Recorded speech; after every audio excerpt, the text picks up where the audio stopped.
कि रावण ने देखा था तो क्या हुआ तो तुम्हारा क्या होगा रे, है ना। यदि तुमने देखा तो तेरा क्या होगा रे कालिया।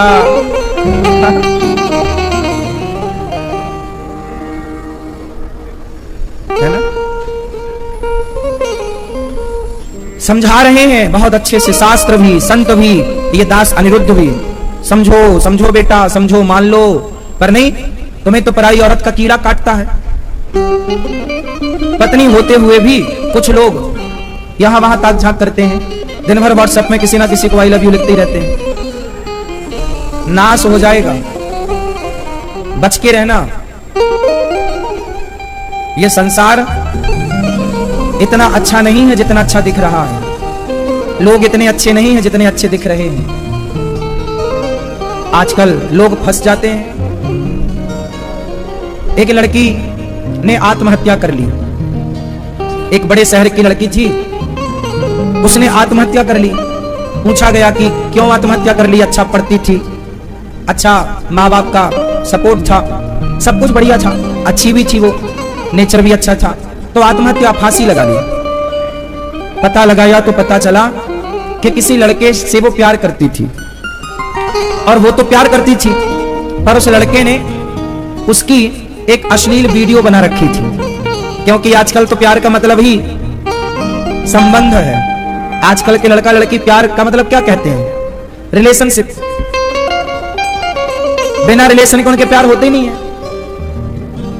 एक्चुअली वो प्यार है ही नहीं। अब ये लड़कियों को, ये लड़कों को कौन समझाए कि जिसे तुम प्यार कह रहे हो, प्यार का ये अर्थ नहीं है कि कोई तुम्हारे शरीर का शोषण करे, कोई शारीरिक संबंध बनाए ना। प्यार है तो प्यार तो माँ बाप भी करते हैं आपसे, प्यार तो माँ बाप भी करते हैं, पर माँ बाप के प्यार से आपको रत्ती भर भी नुकसान नहीं है। आपका भाई भी आपसे प्यार करता है, पर आपके भाई के प्यार से आपको रत्ती भर नुकसान नहीं है। पर जो ये समाज के लोग, जो लड़के लड़कियां, जो आप प्यार कहते हैं ना, हम उस लड़के से प्यार करते हैं, उसके प्यार से आपको नुकसान है। क्या नुकसान है?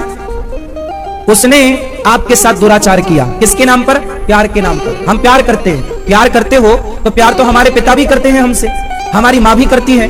हमारी माँ ने तो हमारे साथ दुराचार नहीं किया।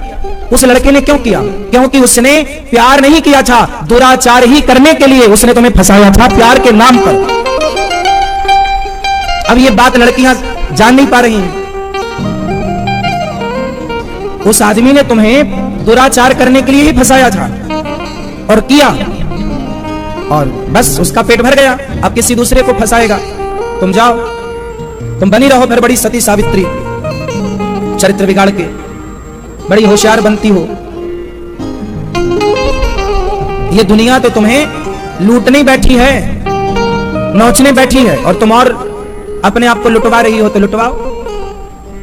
इसमें दोष उन लड़कों का नहीं है जो तुम्हें लूट रहे हैं, गलती उनकी है या तुम्हारी? तुम क्यों लुटवा रही हो अपने आप को? किसकी गलती है? कुत्ता तो बिल्कुल तैयार है तुम्हारे ऊपर झपट्टा मारने के लिए। अब जहां कुत्ता है वहां तुम जाओ ही क्यों? गलती कुत्ते की है, वो तो बिल्कुल निशाने में खड़ा है कि तुम जाओ और वो झपट्टा मारे। तुम गए ही क्यों? तुम्हें क्या पता नहीं है क्या समाज की गतिविधियों से तुम परिचित नहीं हो? कितनी लड़कियों के साथ रोज दुराचार हो रहा है, कितनी लड़कियों के साथ रोज क्या क्या हो रहा है, प्यार के नाम पर, लव के नाम पर, रिलेशनशिप के नाम पर क्या नहीं हो रहा है। आप देख लो, लिव इन के नाम पर। कौन समझाए? आप बंबई जाओ, बंबई, वहां समुद्र के किनारे जाओ, मधुमक्खियों की तरह लड़के बैठे हैं लड़कियों के साथ। लड़का लड़कियां वहां ऐसे बैठते हैं बिल्कुल मधुमक्खी की तरह, जैसे मधुमक्खी छत्ते से बिल्कुल चिपकी रहती है, ऐसे लड़का लड़की। अब इनसे पूछो कि ये क्या हो रहा है? बोले पढ़ने आए हैं, पढ़ने बंबई, ये पढ़ाई चल रही है समुद्र के किनारे खुलेआम। आजकल हर बड़े बड़े शहरों की सुनसान सड़कों में चले जाओ, शाम को 6 बजे लड़का लड़की का झुंड तुम्हें मिलेगा। ये बात सही है या गलत है? उत्तर दो। सही है। अब पूछो कि ये लड़कियां कौन हैं और ये लड़के कौन हैं? ये आप में से ही किसी के लड़का लड़कियां हैं। आप में से ही किसी के वो बच्चे हैं जो माँ बाप का सपना पूरा करने के लिए बड़े बड़े शहर में माँ बाप से पैसा लेकर गए हैं पढ़ने के लिए, और माँ बाप ने कर्जा ले लेकर के इनको पढ़ा लिखा के योग्य बनाने का सपना देखा है, पर ये किसी लड़का लड़की के प्यार के चक्कर में पड़े हैं। ये माँ बाप का सपना पूरा कर रहे हैं। ये समाज किस दिशा में जा रहा है? क्या होगा इन लड़कियों का और इन लड़कों का भविष्य? क्या बनेंगे ये बड़े होकर? क्या बनाएंगे अपनी औलाद को बड़े होकर? क्या भविष्य होगा इनका? आज किसको समझाया जाए, कैसे समझाया जाए? प्यार नहीं करता कोई आपसे मेरी बहन, आपका भाई कह रहा है मान लो, कोई आपसे प्यार क्यों करेगा? प्यार तो आपकी माँ करती है आपसे, बाप करता है जो फटी चप्पल पहनता है और ओवर टाइम काम करता है इसलिए कि 2 पैसे कमाऊंगा तो मेरी बेटी मेरा बेटा पढ़ लिख करके अच्छे पोस्ट पर अच्छे पद पर जाएगा, मेरे कुल का मेरे परिवार का नाम रोशन करेगा। ये हर बाप का सपना है। एक सुझाव देता हूं मैं स्कूलों को, आपको देता हूं, स्कूलों तक पहुंचा देना। एक सुझाव देता हूं मैं स्कूलों को कि स्कूलों में जितने बच्चे पढ़ते हैं स्कूलों की ओर से एक पहल होनी चाहिए। क्या लड़के और लड़कियां जो स्कूल में पढ़ते हैं उनके माता पिता की 1 मिनट की वीडियो बनानी चाहिए स्कूल वालों को, या माँ बाप बना के भिजवाएं अपनी ओर से, और उसमें यह रहे कि उसका बाप, लड़की का बाप, लड़के का बाप क्या काम करता है, दिन भर कैसे धूप में तपता है, कैसे वो दिन भर कमा कमा करके अपने बच्चों को अच्छे स्कूल में पढ़ाने का प्रयास करता है, अपने बच्चों से क्या उम्मीद लगाए है।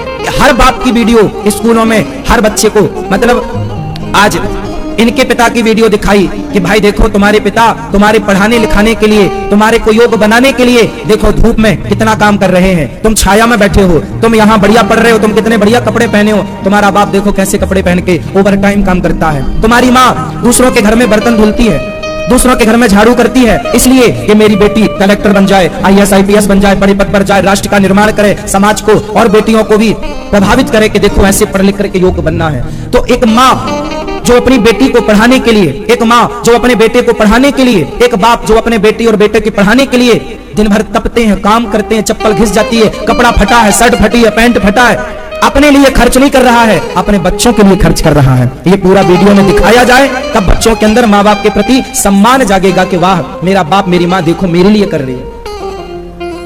बताओ ये वीडियो हर बच्चे को स्कूलों की ओर से और बढ़िया प्रमोट करना चाहिए कि नहीं? स्कूलों की तरफ से बढ़िया गाइड करना चाहिए बच्चों को, ताकि वो अपने माँ बाप के रिस्पेक्ट करें, सम्मान करें, आदर करें, और बच्चे अपने माँ बाप को कहें वाह बाप भले अनपढ़ है, माँ भले अनपढ़ है, लेकिन कदर करना, वो अनपढ़ है इसलिए तुम पढ़ लिख गए, तुम्हारे लिए उसने सब काम किया, दूसरों के घर की झाड़ू पोंछा तक करी है तुम्हारे सपने पूरे करने के लिए, लेकिन तुम यदि अपने माँ बाप को अनपढ़ गवार ही कहते रहे तो धिक्कार है तुम्हारी डिग्रियों पर, तुम माँ बाप की इज्जत ना कर पाए तो धिक्कार है तुम्हारी शिक्षा पर। ऐसी डिग्रियों से समाज का निर्माण ना होगा। जो शिक्षा देने वाले माँ बाप, बताओ शिक्षा देने वाला कौन है?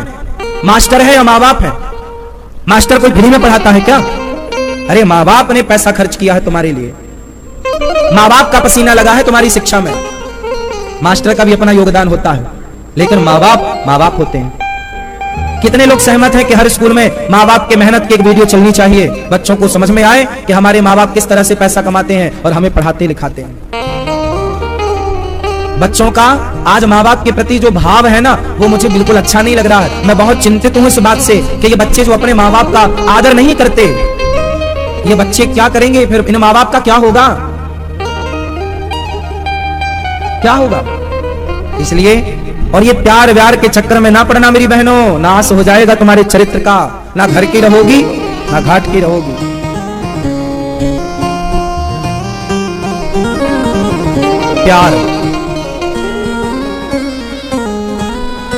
प्यार के बारे में जरा सुनो,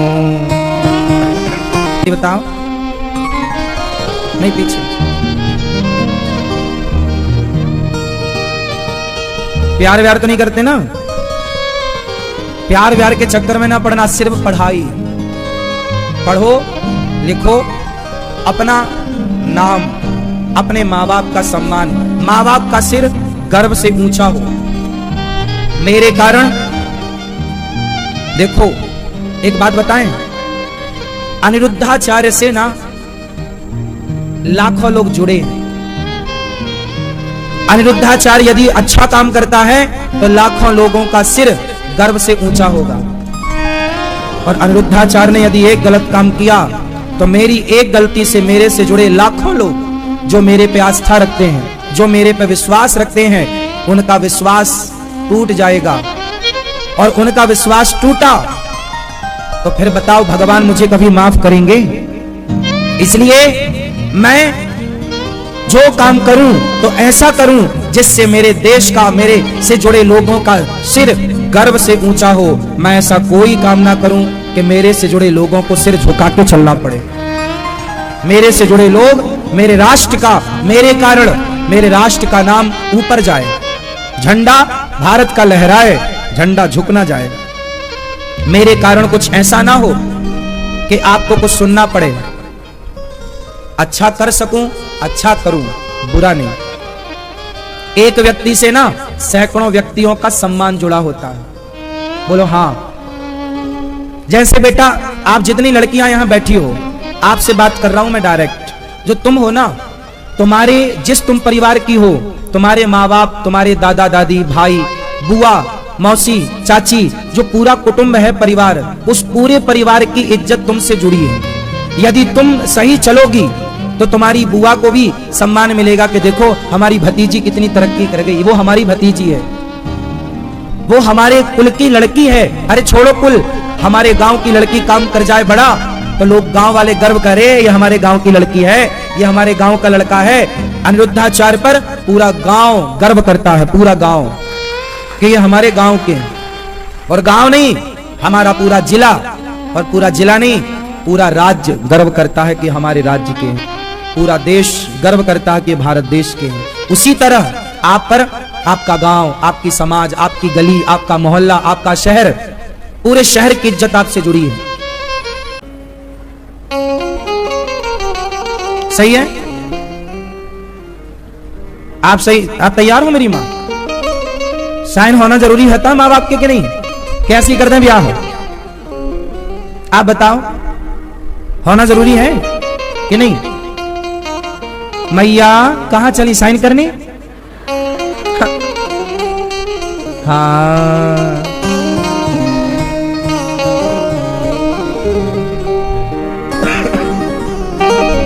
बोलिए भक्त वत्सल भगवान की जय।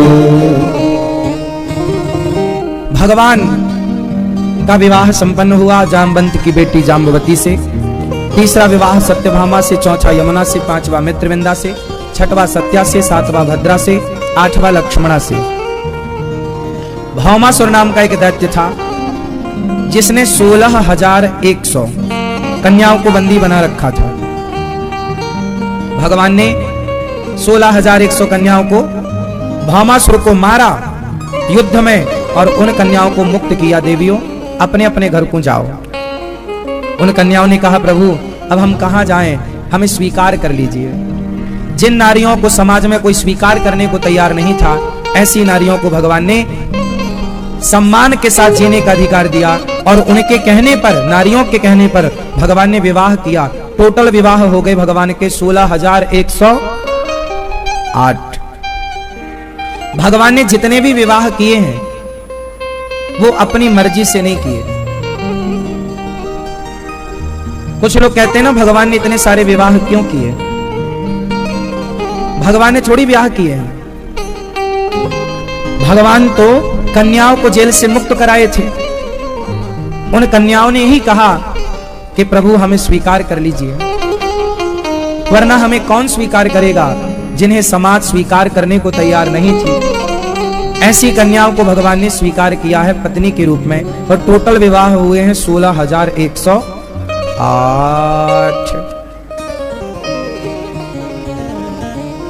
16,000 वेद के मंत्र हैं, ऋचाएं हैं, 108 उपनिषद हैं। मतलब ईश्वर तक पहुंचने के 16,108 मार्ग हैं, यही पत्नियां। भगवान ने 16,108 विवाह क्यों किए? उत्तर आप।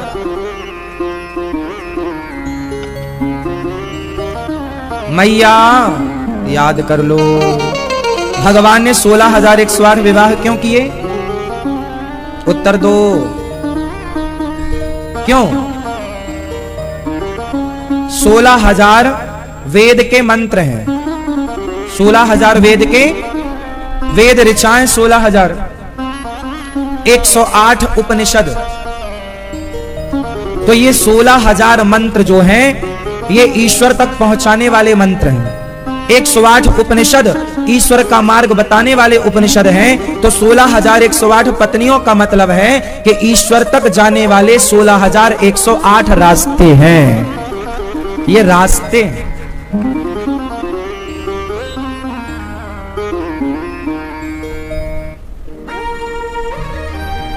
भगवान तक पहुंचने के मार्ग हैं। 16,108 पत्नियां। पारक्षणे धातु से पत्नी बनता है। तो जो वेदों की रक्षा करें, जो उपनिषद के मार्ग पर, वेदों के मार्ग पर चलने वालों की रक्षा करें, वो भगवान है। ये 16,108 पत्नियों का अर्थ है। इसलिए भगवान ने इतने विवाह किए। प्रत्येक रानी से 10 बेटा और 1 बेटी हुई भगवान की। इतना बड़ा परिवार। साली कह रही है जीजा जी देखो, एक पूरी एक बार में खा गए। अब वहां उसकी पत्नी को बुरा लगा कि मेरे पति का मजाक उड़ा रहे सब लोग। पत्नी तो पत्नी थी बेचारी, उसने सारा किया तो इसको लगा अच्छा, कह रही है कि अच्छा 2 खा सकते हो क्या? हाँ, हम तो गांव के। 2 पूरी उठाई, हाँ, एक नीचे साग भरी, ऊपर दूसरी लगाई और पूरी 2 एक बार में। हाँ, पत्नी बोली भगवान 2 नहीं, 2 को 4 भाग। अब उसने 4 समझी भैया, 4 खाना लगा। साली बड़ी खुश। तो पत्नी बोली अरे राम 4 खा रहा। तो पत्नी बोली हे भगवान। तो पति को लगा अच्छा शायद यहां की ऐसी कोई रस्म हो कि माथे पे लगाना चाहिए। तो उसने 4 पूरी उठाई, साग लगाई और पहले माथे पे लगाया, फिर खाया। पत्नी बोली तू पहले ही अच्छा था। एक अब ससुर जी देखें, और खा पी लिया इसने पूरा। पति ससुर जी बोले चलो चलते हैं। तो वहां पर कोई नदी थी। तो इसने अब पूछा ससुर जी से, इसके गांव में कोई नदी वदी थी नहीं, तालाब रहा होगा, इसने नदी कभी देखी नहीं थी। आज वहां देखा, ससुर जी से पूछा ये क्या है? बोले नदी है। तो इसने पूछा ये नदी किसने खुदाई? दामाद ने पूछा ससुर से ये नदी किसने खुदाई? तो ससुर ने बोला आधी तेरे बाप ने और आधी हमने। क्यों?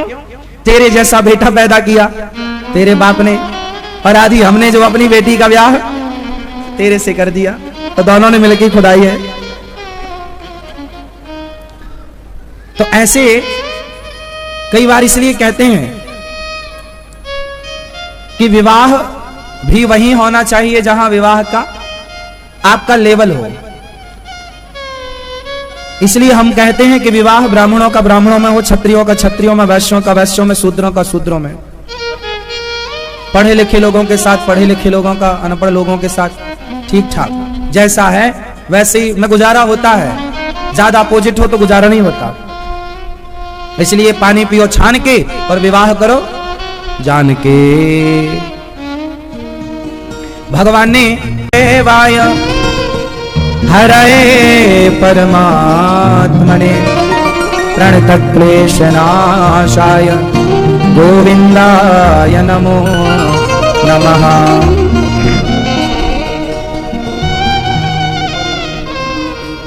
राजाओं ने स्तुति की प्रभु रक्षा करो। तब भगवान ने जरासंध को भीम भैया से मरवाया और 20,800 राजाओं को जेल से मुक्त किया। धर्मराज युधिष्ठिर का यज्ञ पूरा कब हुआ? कोई भी अनुष्ठान, कोई भी यज्ञ पूरा कब होता है? जब धर्मराज युधिष्ठिर ने सबको भोजन कराया पर एक संत रह गए। उस एक संत के भोजन ना करने से उनका यज्ञ पूरा नहीं हुआ। जब उन्होंने भोजन किया अंत में, तब धर्मराज युधिष्ठिर का यज्ञ पूरा हुआ। अर्थ ये निकलता है कि आपका कोई भी अनुष्ठान तभी पूरा होता है जब आप किसी को भोजन कराते हैं, किसी भूखे को भोजन। अन्नदान के बिना कोई भी शुभ कार्य पूरा नहीं होता। इसलिए हमारे हिंदू समाज में कोई भी शुभ कार्य करो तो अन्नदान पहले होता है। सत्यनारायण भगवान की कथा करो तो पंजीरी बढ़ती है। कुछ भी बेटी ब्याह करो तो घर में मेहमानों को बुलाकर भोजन कराते हैं, वो अन्नदान ही है। इसलिए अन्नदान करते रहा करो। शिशुपाल ने 100 गालियां दी, भगवान ने क्षमा किया। शाल्व और दंत वक्र को मारा। भगवान के एक परम मित्र थे सुदामा। सुदामा, सुदामा का अर्थ क्या है? सु मतलब सुंदर, दाम, जिसके पास कृष्ण नाम का सुंदर दाम हो, धन हो, उन्हीं का नाम सुदामा। सुदामा की पत्नी का नाम आप बताओ? सुशीला। सुदामा में भी सु है मतलब सुंदर, सुशीला में भी सु है मतलब शील, सुंदर स्वभाव की महिला को सुशीला। लोग कहते हैं ये बहुत सुशील है, मतलब बहुत संस्कारी है, समझदार है। सुदामा सुसंस्कारी। सुदामा और सुशीला बड़े प्रेम से रहा करते थे। अच्छी गृहस्थी थी, अच्छा जीवन था, अभाव था घर में चीजों का, पर फर्क नहीं पड़ता था। देखो, एक होता है वो जिसके पास खाने को रोटी नहीं है परंतु उससे ज्यादा इच्छा भी नहीं है, और एक व्यक्ति वो है जिसके पास कुछ नहीं है और इच्छाएं बहुत हैं। गरीब कौन है? जिसके पास इच्छाएं हैं वो गरीब है, और जिसके पास इच्छाएं नहीं है वो अमीर है। इसलिए हमारे पास जरूरी नहीं है कि हर सुख सुविधाएं हों, नहीं हो, पर हमारे पास इच्छाएं ही नहीं है उन चीजों की। इसलिए सुदामा गरीब नहीं थे, क्योंकि उन्हें कुछ चाहिए ही नहीं था। चाहिए होता तो वो गरीब कहलाते। सुदामा भिक्षा मांग कर ले आते, जो मिल जाता पाते, भोग लगाते। एक दिन सुशीला ने कहा कि बच्चे भूखे हैं, भोजन की व्यवस्था नहीं है। 4 दिन सुदामा का चूल्हा नहीं जलता। गरीबी सिर चढ़ के बोल रही थी। ऐसे सुदामा जी ने उस गरीबी में भी, विषम परिस्थिति में भगवान का ध्यान नहीं छोड़ा, भगवान का चिंतन नहीं छोड़ा। भगवान को मत भूलिए किसी भी स्थिति में। स्थितियां परिस्थितियां तो बनती और बिगड़ती रहेंगी। आज पैसा नहीं है, कल आ जाएगा, पर हर परिस्थिति में प्रभु को याद रखो। सुदामा ने हर परिस्थिति में जब भगवान को याद रखा तो भगवान ने भी सुदामा के प्रेम का मूल्य चुकाया। भगवान प्रेम का मूल्य चुकाते हैं, हाँ या ना? चुकाया। सुदामा सारी जिंदगी के लिए गरीब थे। आपने सुना होगा कि सुदामा जी बचपन में उज्जैन में भगवान कृष्ण के साथ रहते थे। गैया चराने, लकड़ी तोड़ने, लकड़ी काटने जंगल जाया करते थे। एक दिन सुदामा जी ने भगवान के चने चुरा कर खाए, तो लोग कहते हैं इसलिए सुदामा जी गरीब हो गए। कारण ये नहीं था कि चने चुरा कर खाए, कारण ये था कि वो चने जो खाता वो गरीब हो जाता, क्योंकि वो चने श्रापित चने थे और वो चने कृष्ण के पास थे। यदि कृष्ण खाते तो श्राप कृष्ण को लगता। उन चनों की भी एक कथा है, कहानी, घटना उज्जैन की है। भगवान महाकाल मंदिर के बाहर एक बूढ़ी अम्मा जो भीख मांगती थी, वो वहां सोया करती थी। वहीं बैठती, वहीं भीख मांगती, वहीं सो जाती। आज उसे किसी ने भीख में मुट्ठी भर चने दिए। दौड़ते हैं, सुदामा को लगा बड़ी देर हो गई, कब से खड़ा हूं, शायद कन्हैया भूल गया है। जाने लगे सुदामा, तभी कानों में आवाज आई, सुदामा। पलट कर देखा, वही घुंघराले बाल श्याम सुंदर दौड़ते हुए आ रहे। कन्हैया दौड़ते हुए आए, सुदामा सुदामा कहते भगवान ने सुदामा को हृदय में लगाया, हृदय से लगाया। सुदामा, तुमने बड़ी देर लगा दी आने में मित्र द्वारिका। भगवान से कहा सुदामा ने, मित्र देर मैंने नहीं, आपने देर कर दी, कब से आपके द्वार पर खड़ा हूं। चलो, हाथ पकड़ा भगवान ने सुदामा का, सुदामा को अपने आसन पर बिठाया है। लाओ रुक्मणी, चरण धो मित्र के। चरण धुलने लगे ना तो चरणों में छाले पड़े थे, कांटे चुभे थे। भगवान ने कांटे निकाले, और चरण धोए। कैसे धोए? देख सुदामा की दीन दशा, करुणा करके करुणा निधि रोए। पानी परात को हाथ छुओ नहीं, नैनन के जल से पग धोए। सुदामा के चरणों को भगवान ने नेत्रों के जल से धोए। मित्र, मेरा मित्र क्या लाया है मेरे लिए? भाभी ने क्या भेजा? पोटरी छिपाने लगे। छीनी पहली मुट्ठी चिवड़ा भगवान ने ग्रहण किया। चावल, भागवत जी में चिवड़ा लिखा है, चावल लोक परंपरा में कहते हैं। तो पहली मुट्ठी चिवड़ा भगवान ने ग्रहण किया। दूसरी मुट्ठी ग्रहण करते रुक्मणी अम्मा ने हाथ पकड़ लिया, प्रभु सारा आप खा लोगे, हमारे लिए कुछ नहीं। दे दिया पूरा। एक मुट्ठी चिवड़ा खाते हैं भगवान, पोहा, कच्चा चिवड़ा मतलब पोहा। एक मुट्ठी चिवड़ा खाते हैं, इतना सा। और सुदामा के लिए विश्वकर्मा को बुलाया, जाओ विश्वकर्मा मेरे मित्र की नगरी ऐसी सजा दो जैसे इंद्र का स्वर्ग सजा है। जाओ। विश्वकर्मा गए, सुशीला मां से मिले, मैं आपका घर बनाने आया हूं, सोने का बनाऊंगा महल। सुशीला मां बोली ना, पहले मेरा मत बनाओ, मेरे गांव में मेरे गांव वालों ने मुझे भिक्षा दी है, इन गांव वालों की भिक्षा खाकर हमने सारा बुढ़ापा गुजारा है। ये गांव वाले हमें मुट्ठी भर कुछ ना कुछ देते रहे हैं। हमारे पति भी द्वारिकाधीश के पास गए तो हम पड़ोसन से 4 मुट्ठी चिवड़ा उधार मांग कर लाए हैं। यदि हमारा घर बनाओगे, महल बनाओगे, तो हमारे पूरे गांव वालों का जिन्होंने हमें भीख दी है उनका भी बनाओ। अब विश्वकर्मा जी ने तुरंत भगवान से संपर्क साधा, प्रभु यहां तो बजट बढ़ा हुआ है, क्या करना है? ज्यादा बजट लगेगा। भगवान बोले कोई बात नहीं, भक्त की आज्ञा का पालन करो, जो भक्त का सपोर्ट करता है उसको भी चकाचक करो। मतलब भगवान से भक्त जुड़ा है, और इसलिए कहते हैं कि हम भगवान से ना जुड़ पाए तो भगवान के भक्तों के ही चरण पकड़ लें, इससे भी कल्याण हो जाएगा। क्योंकि जब गुरुजी को भगवान मिलते हैं ना, तो गुरुजी कहते हैं मैं अकेला नहीं आऊंगा, मेरा पूरा शिष्य परिवार चलेगा। जो मेरे से जुड़ा है, हे प्रभु उन सब पर आपको कृपा करनी होगी। तो भगवान तो बड़े दयालु हैं, भगवान तो बड़े दयालु हैं। सुदामा की पत्नी के कारण, सुदामा के कारण पूरा नगर सोने से सुसज्जित हो गया। घास की झोपड़ी का जुगाड़ नहीं था सुदामा का, अब बढ़िया महल सोने के खड़े हैं। ये भगवान की कृपा है। और सुदामा को जिन्होंने भिक्षा दिया उनके भी महल बन गए। इसलिए ये दास अनिरुद्ध आपसे भिक्षा मांगता है कि गौरी गोपाल अन्न क्षेत्र चल रहा है, सहयोग।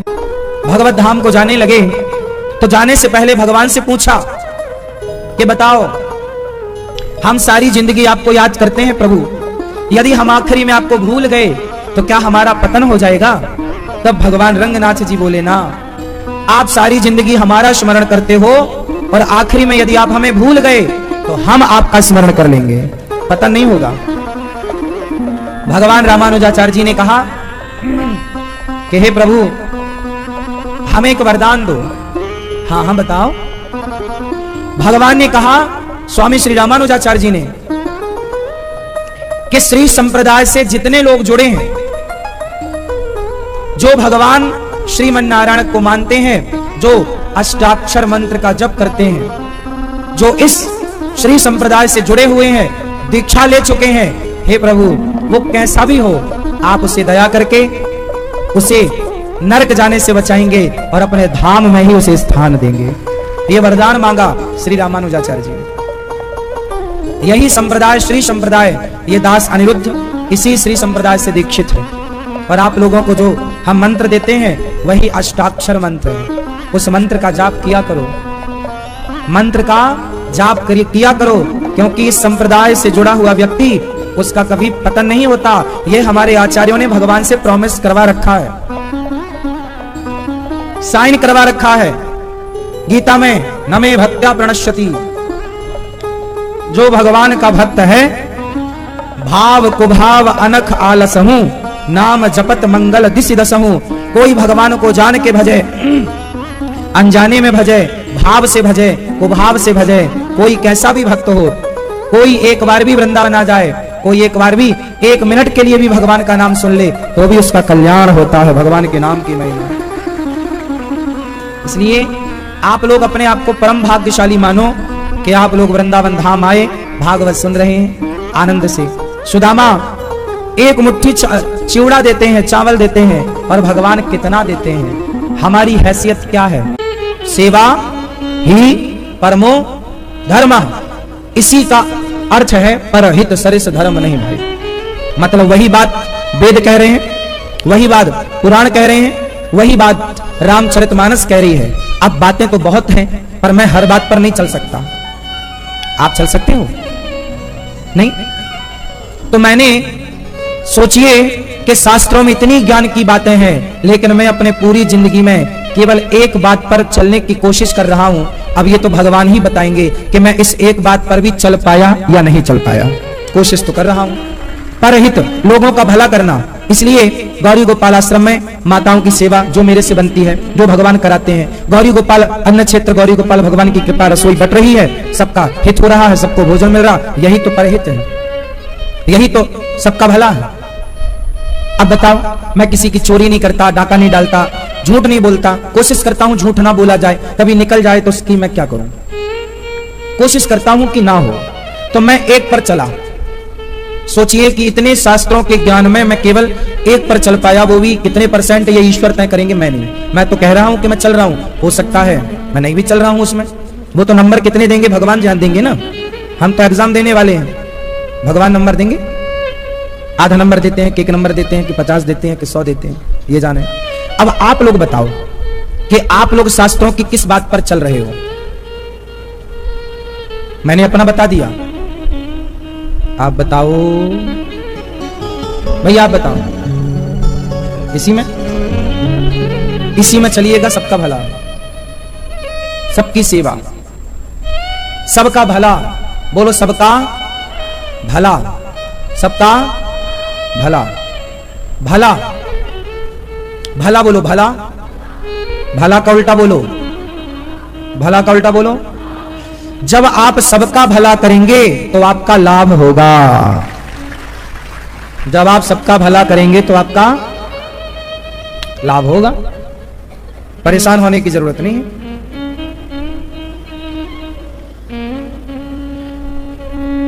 इसलिए सबका भला, भला कीजिए भला होगा, बुरा कीजिए बुरा होगा।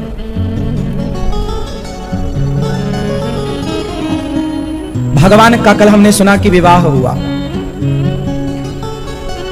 इसलिए आपसे कहता हूं आप भी भला करो तो आपका भी लाभ होगा। माँ बाप की सेवा करो, बड़ों का आदर करो, अच्छे काम करते रहो। एक बात भागवत जी आप सुना करो, 18,000 श्लोक है ना, एक श्लोक में भी आप उतर गए खरे तो कल्याण। भागवत सुनवाओ अपने माता पिता को, जीते जी सुनवाओ। चलो मैया आपको हम वृंदावन ले चलते हैं, भागवत सुनवाएंगे। सरप्राइज दो अपनी माँ को ताकि आपकी माँ खुश हो जाए, अरे मेरा बेटा मेरे को भागवत सुनवा रहा है। चलो माँ तुम्हें आज वृंदावन लेकर चलते हैं, भागवत सुनना वहां। ये सरप्राइज है माँ के लिए, पिता के लिए।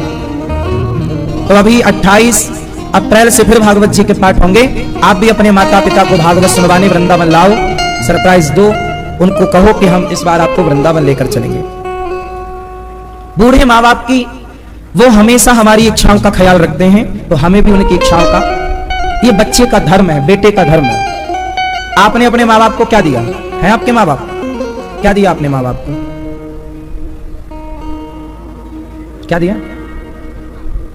पैसा, हिस्सा, इज्जत, मान, सम्मान।